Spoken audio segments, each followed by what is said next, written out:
Hello everybody, sorry for the lack of content over the last 2 weeks. I had food poisoning a couple days ago and I've also been travelling, but today I am ready to tell you about the latest stories, so let's get into it.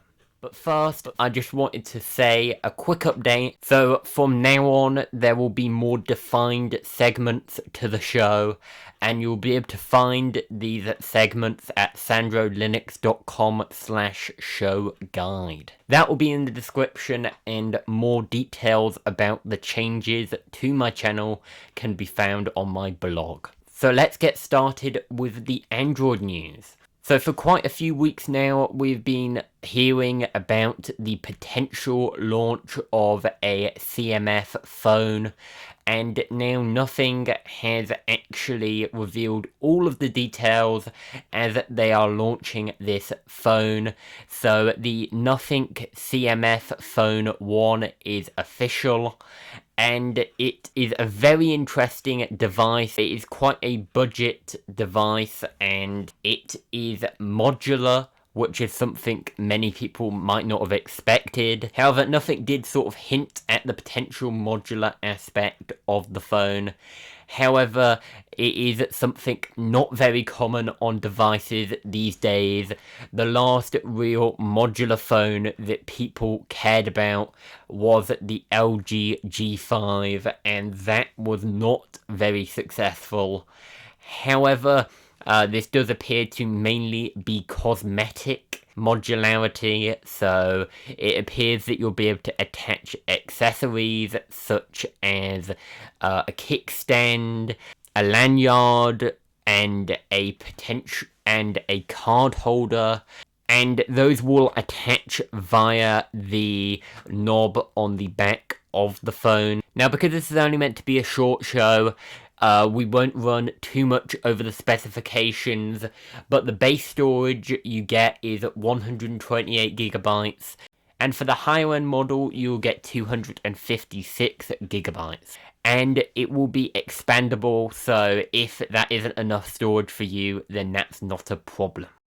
And I do think this will be quite a successful device, even if the modular aspect isn't taken advantage of. So the GPU accelerated IDE Z has now been launched on Linux. So for GPU acceleration, Z uses the Vulkan API. And one very notable thing about this IDE is the fact that it is developed by the developers of the old Atom IDE. So you might notice some similarities in the UI, and that is quite a big reason why. So there's a lot of the standard features here. There's code completion, Vim key bindings, and themes.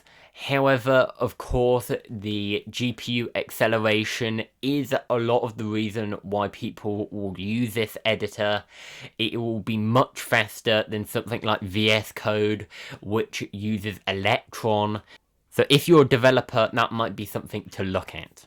So, for a long time, Apple rejected all emulators off the App Store, but now in a bit of a change of position, Apple has now approved a few emulators, and the real reason for this is probably regulatory pressure. However, this is still great news for Apple users. So UTM SE is now available on iOS as well as iPadOS, and it allows you to run a number of operating systems such as Windows, so you can run Windows XP, more modern versions of Windows.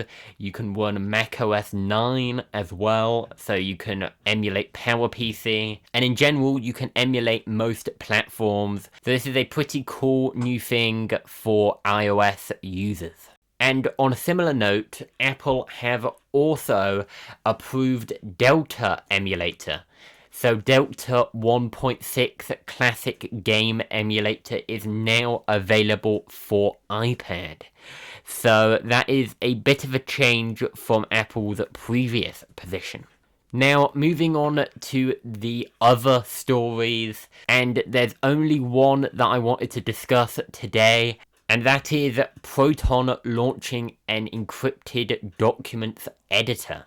So this is of course meant to take on Google Docs and Microsoft Office. So of course they are trying to offer a privacy focused alternative to the Google suite and the Microsoft suite and all of the big tech players.